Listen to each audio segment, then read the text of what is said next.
Subscribe and click the bell icon for all the television updates. शरद मल्होत्रा, जो कि television industry में अपने 5 relationship को लेके काफी फेमस रह चुके हैं, कर ली है उन्होंने फाइनली शादी। कहते हैं ना, किस्मत में जो लिखा होता है वही होता है। तो बस कुछ ऐसा ही हुआ है शरद मल्होत्रा और रिप्सी भाटिया के साथ और बन गए दोनों इस शादी के गठबंधन में। तो आइए आपको बताते हैं इनकी जिंदगी के कुछ अनकहे और अनजाने सच। शरद स्कूल में मस्तीखोर तो थे ही और साथ ही साथ बैक बेंचर भी थे। वैसे तो बच्चे स्कूल के बाद सीधा घर जाते हैं, मगर शरद खेलते थे स्कूल के प्लेग्राउंड में काफी घंटों तक और उन्हें घर लाना रोज एक बड़ा टास्क होता था। शरद अपने स्कूल के समय से ही काफी मशहूर थे, बल्कि उनके दोस्त भी उन्हें मॉडल नाम से ही बुलाते थे। और शरद बचपन से ही अपने कपड़ों और हेयर स्टाइल को लेके काफी ज्यादा पर्टिकुलर थे और तभी से ही उन्हें हीरो बनने का शौक था। खैर, ये तो हो गई उनकी बचपन की बात। अब अगर बात करें शरद की पहली कमाई की, तो पहला चेक मिला था उन्हें 2500 का, एज उन्होंने किया था रिलायंस के लिए एक एड।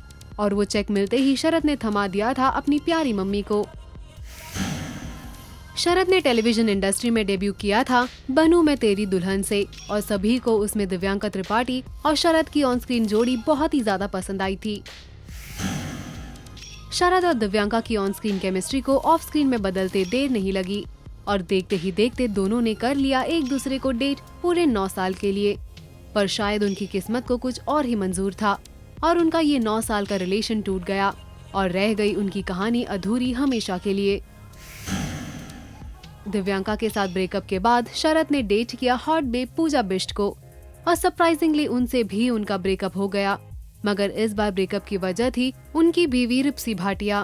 तो दरअसल पूजा ने अक्यूज किया था शरद को उन्हें चीट करने का, वो भी रिप्सी भाटिया के साथ।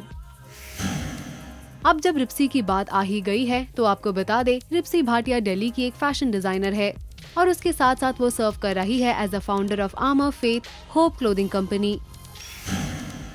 शरद और रिप्सी को मिलाया पहली बार शरद की बहन रीमा पाहवा ने, जो कि खुद एक फैशन डिजाइनर है और पहले से ही रिप्सी भाटिया उनकी दोस्त थी।